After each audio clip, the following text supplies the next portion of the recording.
Kuromba ndakaromba neropa remurume wangu plus rechikomba changu. I was in love with them at the same time. Izvezvi ndamuka, I can't even sleep at night. Kana kwangovira, I'm a prisoner of my actions. I have no rest.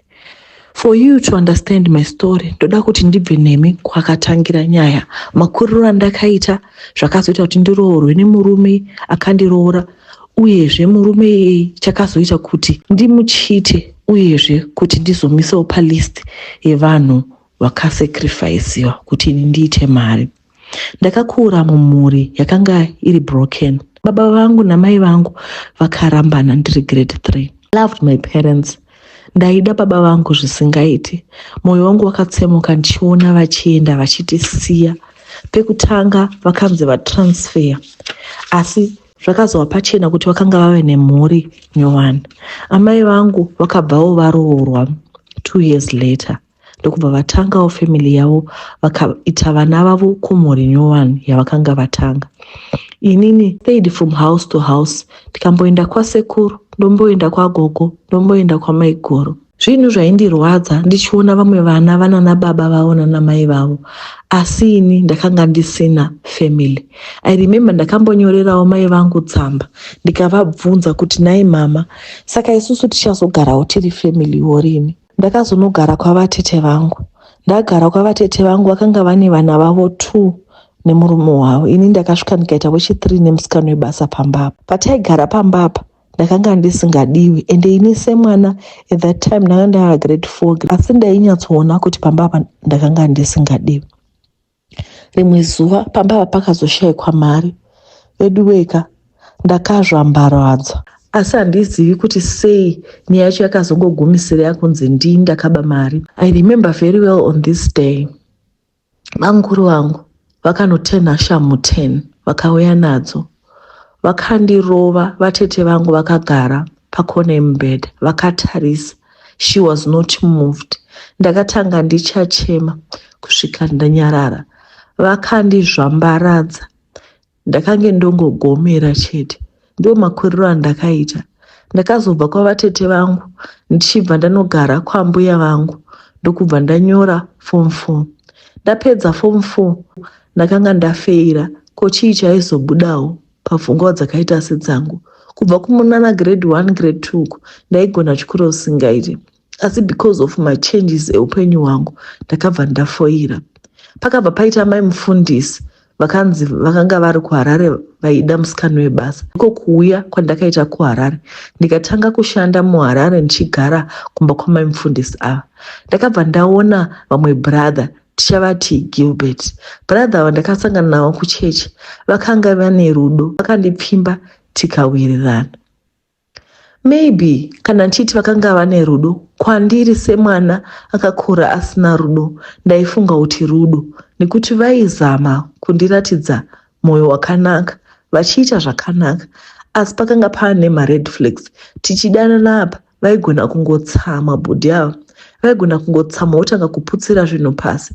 Asi inini ndaisatomboziva kuti red flag chii. Handina kutomboziva kuti zvinhu izvi zvaizoita worse kana taroorana. Gilbert akazonobvisa mari kumba kwedu, zvakava zvinhu zvakafadza.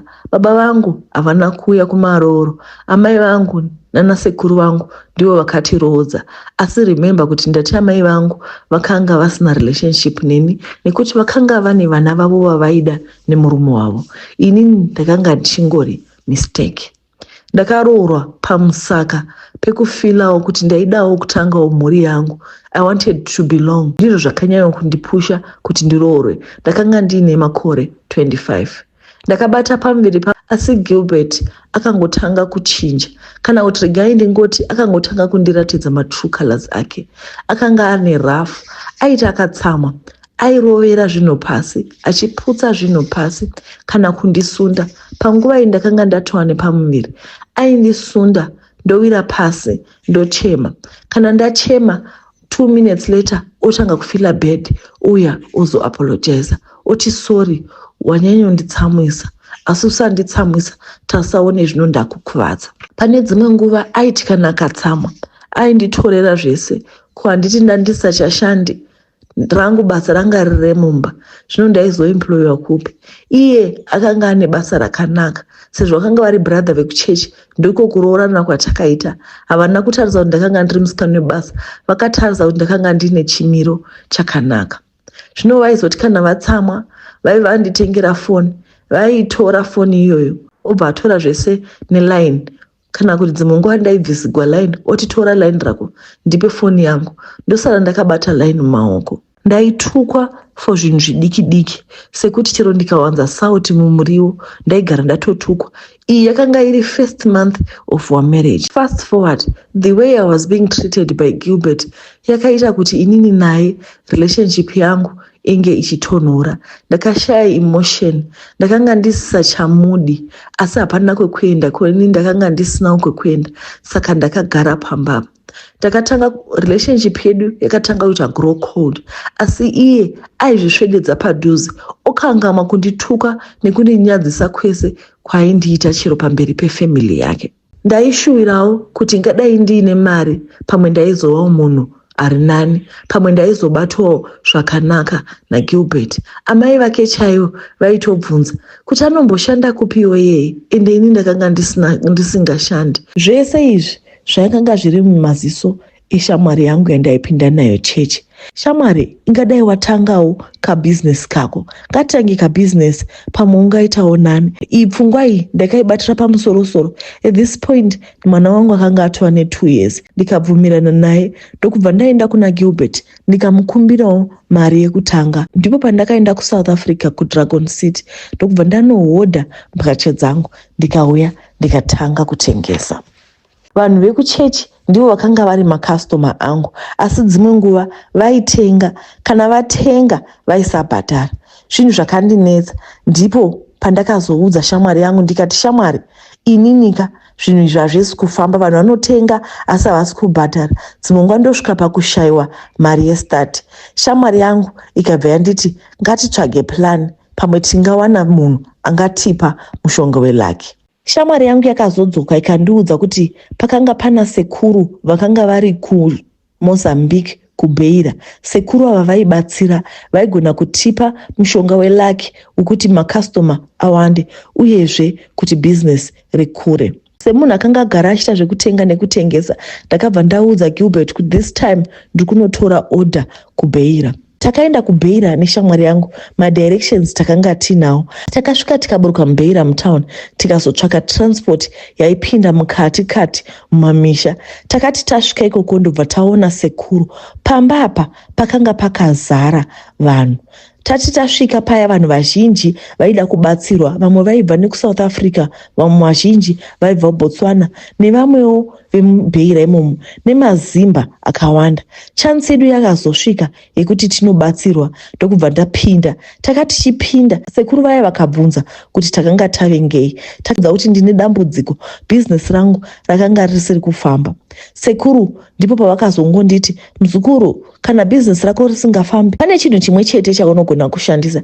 Chinhu ichi chichakusimudza ende hauzombofi wakabhuroka. Chinhu ichi chichakusumudza uyezve hauzombofi wakabhuroka. Ndakadavirira mudenga ndikati, sekuru, ndiudzei kuti chii? Sekuru vakanditi mushonga welaki vaigona kundipa, asi dzimwe nguva unenge uri slow. Sekuru vakanditi zvinhu zvakanga zvakapusa. Vakandibvunza kuti ndakanga ndine murume here, ndikati hongu. Pane zvandichaita, kana ndaita zvinhu izvi, iwe unofanira kungoti pose paunosangana nemurume unofanira kupukuta, uchitora zvimachira zviya uzvichengete, wozvichengeta. Mwedzi paunonopera unofanira kuita chipiriso yemachira aya. Ndakabva ndazvigashira mudenga ndikati, sekuru, ndizvo zvoga here zvamaida? Vakati hongu, zvinhu zvisina kumbowanda, asi ndaifanira kurara nemunhu every day of my life ndichipukuta. Machira aya aifanira kuti kana awanda ndozonoita chipiriso. Vakandipa mushonga wekugeza nawo. Ndapedza ndobva vanditi ndipinde murumu yemukati ndivamirire imomo. Ndakapinda murumu yemukati ndokubva ndagara pamubhedha. Ndipo pavakazonditi ndikurure ndirare, taifanira kuita ritual. Ndakakurura, asi pakurara pakauya umwe munhu wandandisingazivi ndokubva arara neni, nekuti vakanga vachida urume hwachona hunenge hwakasangana nezvinobuda mandiri kuti vagadzirise ritual iyi. Takaita saizvozvo. At this point handina kana kumbofila bad because ini nomurume wangu takanga tisina relationship. Ndaingoda kuti zvinhu zvangu zviendeke. Ndaingoda I was chasing profits. Ndakanga ndisisina hanya nezvakawanda. Takati tapedza kurara ndokubva ndapukuta jira riya ndokubva ndanoripa sekuru. Sekuru vakatora jira riya vakaisa zvavakaisa zvimushonga ndokubva vari some plastic. Vakati jira iri ndaifanira kufamba naro pose pandinenge ndiri. Asi mwedzi paunopera pandaifanira kutora umwe mushonga wakandipa ndonodira pamusoro pemachira aya ndopisira. Practice yekupisa jira yakanga iri sacrifice. Ndaitosacrifice kuti kumadzimambo edima kuita bonde is a form of worship. Sekuru vakandipa chijira chiya. Ndaifanira kutora chijira ichi ndochiisa mupesi uyezve pose pandiri ndaifanira kufamba nacho.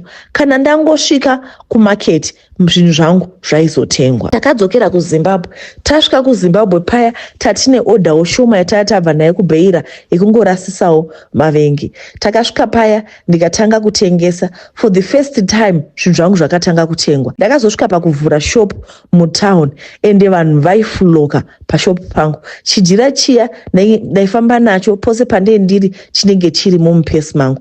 Uyezve nyaya iripo ndeyekuti ndaifanira kugara ndichiita bonde every day. Aiita bonde nemurume wangu. Dzimwe nguva semunhu akanga ane maproblems ake, dzimwe nguva aidzoka wakatsamwa asingadi kuita.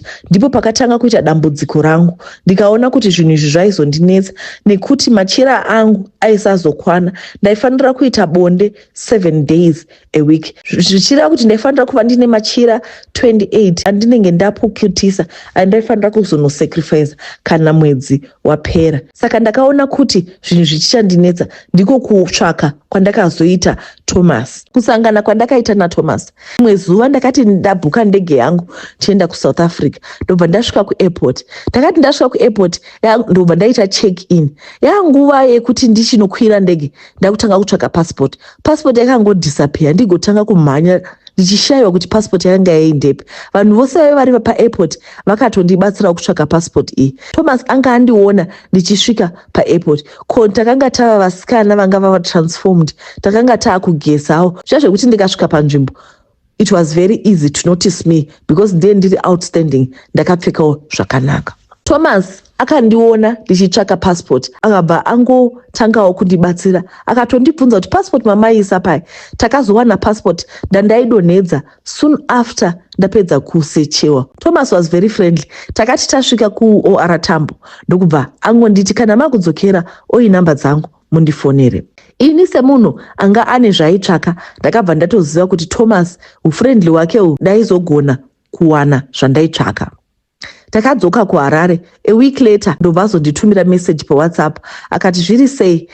Takabva tatanga kutaura. Iniwo ndakabva ndangotangawo kutaura naye ndichifarafara ndokubva tazosangana for drinks pane imwe restaurant mutown Manheru. Kubva ipapo ndokudanana kwatangaita.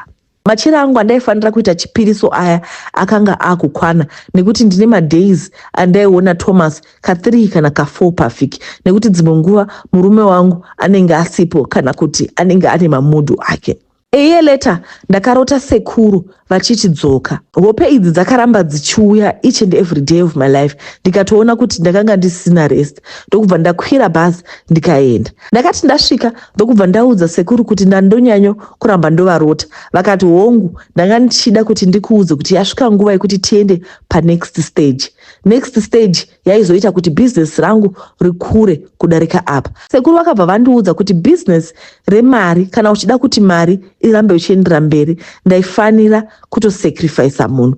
Izvi zvemachira zvakanga zvichingori zvetemporary asi apa tatasvika panguva yekuti paidiwa ropa. Ndakagara pasi ndikadzambisa pfungwa ndikafunga kuti ndiani munhu wandaizokwanisa kuti ndisacrifice. Sekuru vakataura kuti paidiwa mwana wangu kana kuti murume munhu wandairara naye. Izvi zvinhu zvisina kumbondinetsa kuti ndiite decision.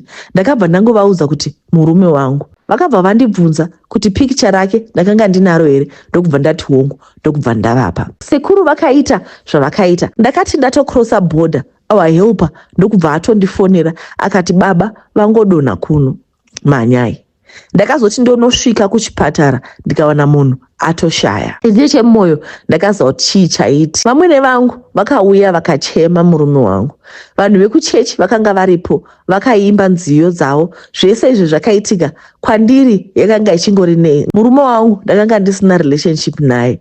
Ndakarwadzigwa mwana wangu kuti baba vake vakanga vashaya. Rufu rwakati rwapera ndokubva upenyu hwaenderera.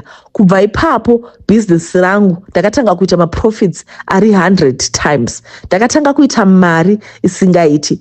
Ropa remurume wangu rakanga randisimudzira. Takabva tabva ndikakwanisa kutengawo imba. Ndakabva ndabva kwataigara nguva yese takanga tichigara kulocation. Ndakabva ndakwanisawo kutenga imba muGreendale. Imba yangu yakanga iri hombe. Life yemwana wangu yakachinja. Vanhu vazhinji vakatya nazvo, asi vanhu vakanga vagara vachiziva kuti ndine business, asi business rakanga raakukura.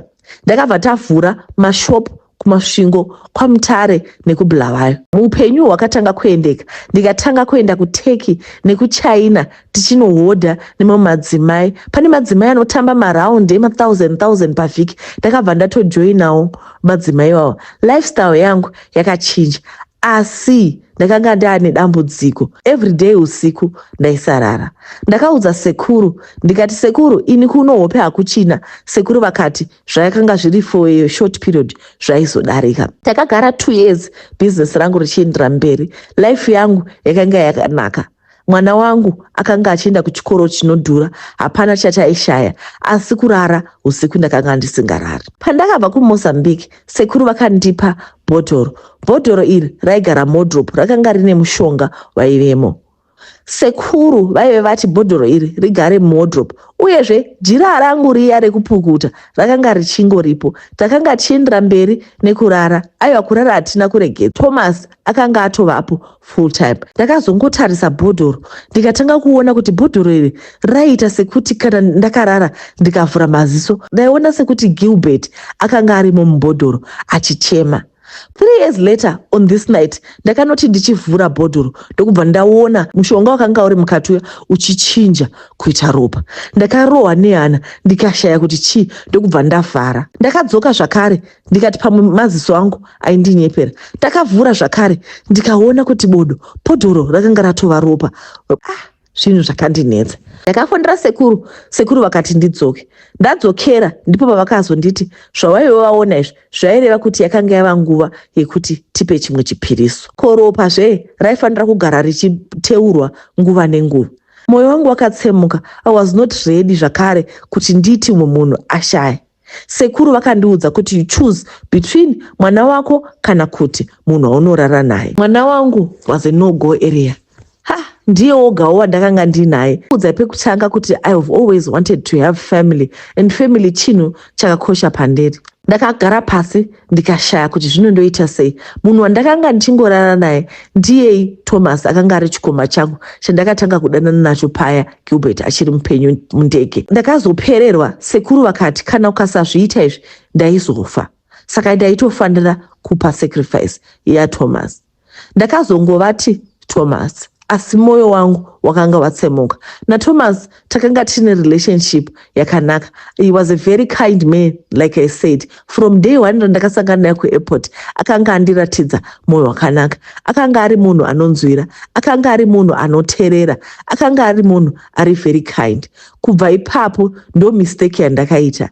Sekuru ndakavapa picture yaThomas ndokubva ndabva ndadzokera. All the way ndakanga ndichinamata kuti Mwari ndiregererei, ndateura ropa remunhu asina chaakanditadzira. Asika mari uyezve kutya kuzofa. Ndakati zviri nani kuti umwe munhu apinde panzvimbo pangu pane kuti ndife. Ndakazonosara ndosvika kuHarare, sekuru vatoita zvavaita. Thomas akanga atoshaya. Moyo wangu wakatsemuka. Handina kukwanisa kuenda kurufu kwaThomas. Aizonotarisana sei nemhuri yake. Thomas ndakamakudzai. Thomas akanga ari married, aine vana 3 nemudzimai wake. Vairarama upenyu hwakanaka. Aishandawo ari accountant. Moyo wangu wakatsemuka kuti saka vana vaThomas vaizokura vasina baba pamusaka pangu. Akangoti ari kubasa ndokubva angodonha ndokushaya kwaakaita. Madhokta vakati heart attack, asi pakanga pasina heart attack. Sekuru vakanga vazviita. Rufu rwakapfuura upenyu hwangu ndokuenderera mberi. Business rikaramba richikura. Bhodhoro riya rakachinjazve kuita mushonga uri normal. Dambudziko ravapo nderekuti iye zvino kubva musi wakashaya Thomas, 2 weeks later mhuri yake yakafamba. Yakati yafamba vakanopiwa zvavapiwa. Kubva ipapo ini handina zororo. Ndinoti ndichipinda mukitchen chero ndikadzwa nyota pakati pousiku, pandinonopinda mukitchen ndinowana Thomas akapfeka sheti yake akamira paside pefiriji. Haatauri, anenge akangomira, ropa rake richibuda kubva pahana apa paakabayiwa nasekuru. Ropa rinenge richingobuda. Ndoskrima, musikana wandinogara naye anobva auya ozoti chii mama? Indongoti pane munhu ndakambotanga ndichanyarara, asi munhu uyu, asi looks like Thomas ndindoga ndinomuona. Chero dzimwe nguva ndoti kana ndichibuda kurivhesa, pane ndakurivhesa paya ndichibuda pamba ndinoona Thomas akamira akangonditarisa, ropa rake richiyerera. Mumwe musi ndakati ndichidhiraivha on my way kunotora mwana kuchikoro, ndokubva ndaona Thomas akamira pasenta pemugwagwa. Ndokubva ndatotsika mabhireki ndikabuda murodhi, ndokubva ndanorova muti. Handina zororo. Kurara handirari, nekuti dzimwe nguva Thomas anotouya otogara paside pemubhedha wangu. Apawo mubhodhoro muya ndinoti ndikavhura ndoonawo murume wangu anenge akamira achichema ari mubhodhoro. Veduwe, ndatambura. Mari iya ndichinayo, ndichiri kungoita mari. Masikati tinonakigwa, tinofara, asi manheru handina zororo.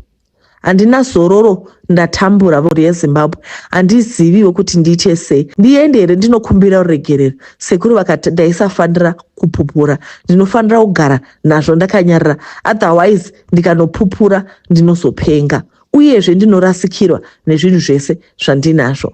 Mwana wangu handidiwo kuti upenyu hwake huchinje. Ndoshaya kuti ndoita sei. Sekuru vakangondiudza kuti zvinodarika, it's just a matter of time. Maitikiro ari kuita zvinhu izvi ari kundiratidza kuti it's not a matter of time, nekuti mhuri yaThomas yakaradzwa fani kusvika vafamba, and they want me. Vari kuda kuti Thomas arevenge rufu rwake. Ndatambura. Ndinotsvakawo help yekuti pane vangandibetserawo here kuti ndisaona Thomas nemurume wangu, pamwewo ndingaitawo life iri normal. Ndatenda. Tinotenda ndiyo nyaya yatawana muzuva ranhasi. Inyaya inoti kutyisa kwazvo, inyaya inotyisa, inovhundutsa. Nyika yakutyisa, vanhu vari kuita zvinhu zvinotyisa. Kana pane vanoziva kuti sisava vangabatsigwa sei, ngatisiyeiwo macomments section. Asi ndinoda kuti ndichekungotiwo mhuri yaThomas inorwadziwa nekuti vakarasikirwa nemwana wavo. Hanzi those who live by the sword die with the sword. Tingada kunzwa tsitsi, tigoda kuita zvese zvatingaita, asi the wages of sin is death. I hope isusu vari kuteerera nyaya idzi tiri kudzidzawo. Ndatenda.